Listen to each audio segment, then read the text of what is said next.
Morning guys, welcome back to my channel Shiny's creation. তো আজকে অনেকদিন পর তোমাদের সাথে একটা বড় ব্লগ আমি শেয়ার করবো। এখন কিন্তু আমি আছি আমার মাসির বাড়িতে, আর আজ হচ্ছে কুশলের বইতে বারবার এটা অন্নপ্রাশনে গুলিয়ে ফেলেছি। তো এখন বাজে প্রায় 8:30 মতন। কালকে এসেছিলাম, ভাবছিলাম কালকে চলে যাব, কিন্তু যাওয়া হয়নি। একটু পরেই বাড়ি যাব, আবার একটু পরে বাজনা টাজনা আসবে, বাড়ি গিয়ে ড্রেস চেঞ্জ করে তারপরে আবার আসবো, কারণ আমি কিছুই নিয়ে আসিনি।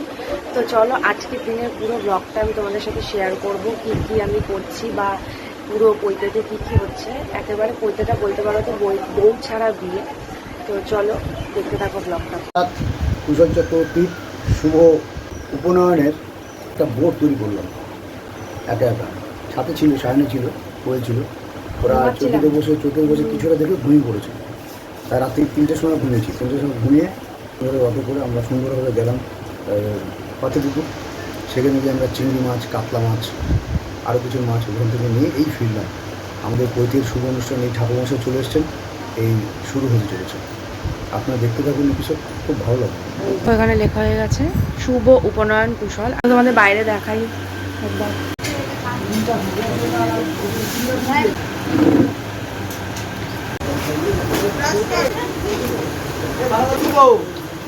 রান্নাবাড়ি হচ্ছে। দেখো সকাল থেকেই কিন্তু রান্নাবাড়ি একেবারে স্টার্ট হয়ে গেছে। সকালে কিন্তু হয়েছিল লুচি তরকারি, আর দুপুরবেলাতেও যেহেতু খাওয়া দাওয়া আছে, আসল খাওয়া দাওয়া কিন্তু রাত। আর দুপুরবেলাতেও যেহেতু অনেক গেস্ট নিমন্ত্রিত আছে, সেই কারণে কিন্তু এখানে রান্নাবাড়ি স্টার্ট হয়ে গেছে। আজকে আমাদের বর তো বউ কোথায় সকাল থেকে?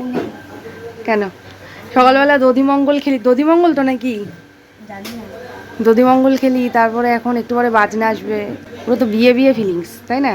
পুরো ডিমান্ডে আছে ধুতি গামছা পরে।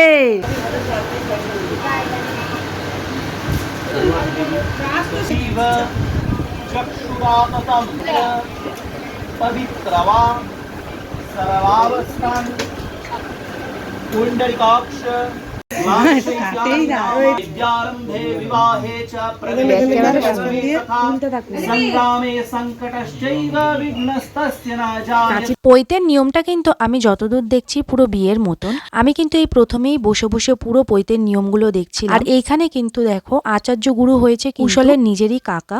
এখানে একটা নিয়ম আছে যে আচার্য গুরু হয়ে সমস্ত কিছু নিয়ম পালন করতে হয়। অলরেডি এখানে সমস্ত মাছ ধুয়ে রাখা হয়েছে, মাছের মাথাও ধুয়ে রাখা হয়েছে। তার মধ্যে আমার দিদি চলে এসছে, আর এইবার কিন্তু শুরু হয়ে গেছে পুরো পৈতের কাজগুলো। এক এক করে কিন্তু সমস্ত কিছু এখানে হচ্ছে। এবার এক এক করে কিন্তু সবাইকে সকালে ব্রেকফাস্টটা দিয়ে দেওয়া হলো। তোমাদেরকে তো আগেই বলেছি সকালে কিন্তু ব্রেকফাস্ট হয়েছিল লুচি আর তরকারি, ওই কচুরি যাকে বলে। আমি এখানে দুটো লুচি তরকারি খেয়ে কিন্তু বাড়ির দিকে চলে এসেছি, কারণ কালকে রাতে কিন্তু আমি এসছিলাম আর আমার কিন্তু থাকার কথা ছিল না। যাই হোক, বোনের জোড়াজুড়িতে থেকেছিলাম আর আমার জামা কাপড়ের জন্যই বাড়িতে এসেছিলাম। এখানে দাঁড়িয়ে সানস্ক্রিনটা মেখে নেব, কারণ ওই দুটো করে আমি দেখতেই পাচ্ছি না কিছু। একটা সেট করে এখন ক্যামেরার দিকে তাকিয়ে সানস্ক্রিনটা মাখবো।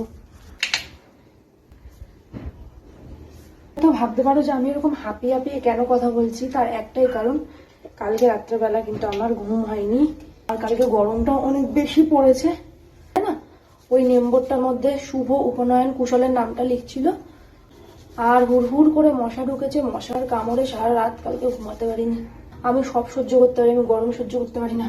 একবারে বাড়িতে এসে স্নান কমপ্লিট করে গোপালকে পুজো দিয়ে, শুধু আমি একা না, আমি আর পর্ণিতা দুজনেই যাচ্ছি। সকাল থেকেই পর্ণিতা নিমন্ত্রণ ছিল, কিন্তু ওরও বাড়িতে কাজ আছে, পুজো আছে, তাই সকালবেলাটাও যেতে পারিনি। আসার পর থেকে বৌমনি মাসিরা সবাই চলে এসছে। আর এখানে কুশলের অবস্থা তো একেবারেই খারাপ। সেদিনকে কিন্তু প্রচন্ড গরম ছিল।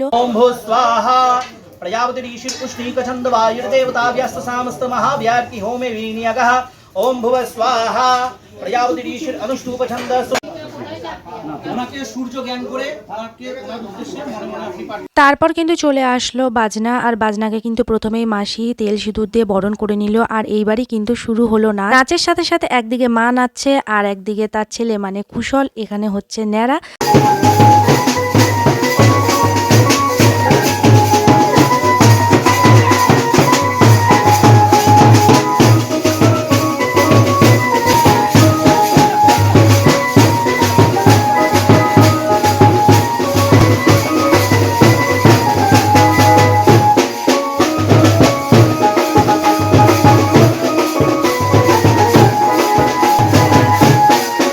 এদিকে একবার আমার মায়ের নাচটা তোমরা দেখে নাও। আমার মা কিন্তু বলেছিল একেবারেই নাচবে না, নাকি চেয়ার থেকে উঠবেই না। ব্যান্ড পার্টির আওয়াজ শুনে কিন্তু আমার মা নিজেকে কন্ট্রোল করতে পারেনি, উঠে কিন্তু নাচ শুরু করে দিয়ে। যাই হোক, মায়ের যেহেতু পা ব্যথা ছিল সেই কারণেই মাকে আমি একটু না করছিলাম নাচার জন্য, কিন্তু এতটাই মজা আনন্দ করছিল আমি লাস্টে আর বাধা দেইনি।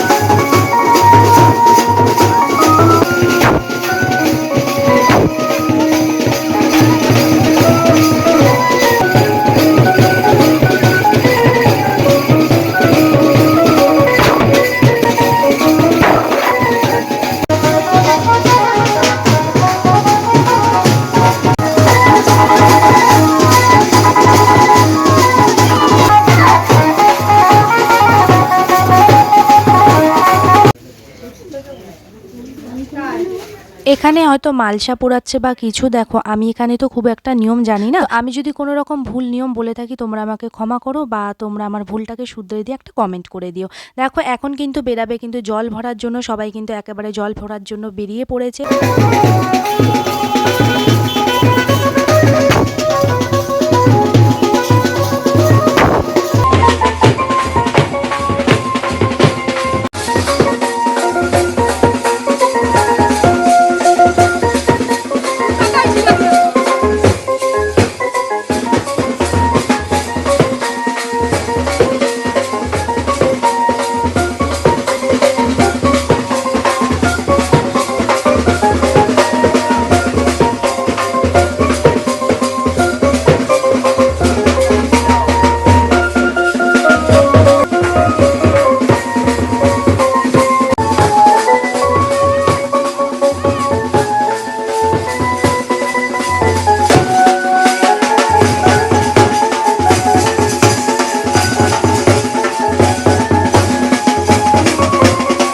দেখো নাচবো না করতে করতে কিন্তু আমিও নাচ শুরু করে দিয়েছি। অত রোদের কথা চিন্তা করলেও হয় না, এই মুহূর্তটাকে কিন্তু উপভোগ করা খুব দরকার। তারপর দেখো এখানে কিন্তু কুশলকে সবাই এক এক করে ভিক্ষা দিয়ে নেবে।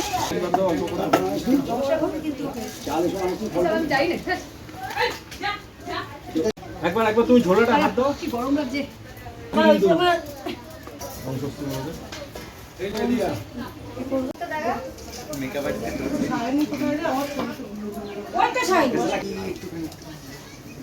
আমাদের এমন অবস্থা হয়েছে, এখন আমরা এখানে টক দই আর কফি নিয়ে নিয়েছি, না হলে পুরো মুখটা দেখা যাচ্ছে না, বলো।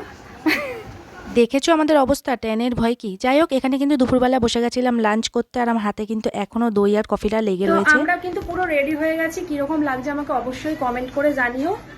আর এখানে আমার বোন করছে রিলস। এখন বাজে প্রায় 9:45, অনেকটা দেরি হয়ে গেছে যেতে। পণ্ডিতে এখন সাহায্য, ওর জন্য অপেক্ষা করছি।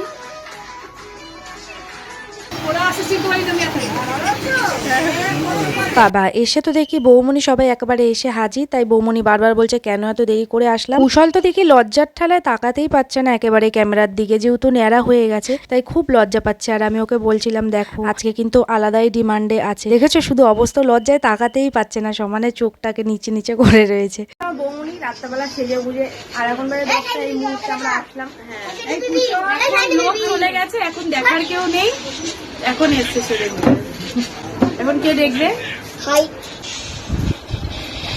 আস্তে আস্তে কিন্তু আমাদের অনেকটা লেট হয়ে গেছে। এসে দেখি ফুচকা প্রায় শেষের দিকে। ও সেটা কোনো ব্যাপার না, আমি খুব একটা ফুচকা প্রেমী নই। এখানে দেখো সবাই খাওয়া দাওয়া করছে, খাওয়া দাওয়াতে বসে গেছে। আর এখানে দেখো মনাও এসেছিল, ও আবার খাওয়া দাওয়া করে এখন বাড়ি যাচ্ছিল, আইসক্রিম খাচ্ছিল। এইবার শুরু করব কিন্তু আমরা নাচ, তোমরা কিন্তু দেখতে থাকো।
নাচ টাচ করে হাঁপিয়ে যাওয়ার পর এখানে কিন্তু আমরা বসে গেছি খাওয়া দাওয়া করতে। আজকে কিন্তু মেনু অনেক কিছুই হয়েছিল। এখানে কিন্তু আমি পটল চিংড়ি দিয়ে খাচ্ছিলাম। এখন না আমার ঠিকঠাক করে মনেও নেই কি কি মেনু হয়েছিল। 2-3 রকমের মাছ তো হয়েই ছিল, চাটনি, পাঁপড়, মিষ্টি, এর মধ্যেই হয়েছিল আইসক্রিমও হয়েছিল। তারপর দেখো এখানে খাওয়া দাওয়া আমরা শেষ করে ঠিকঠাক করে খেতে পারিনি, যেহেতু অনেকটা নেচে ফেলেছিলাম।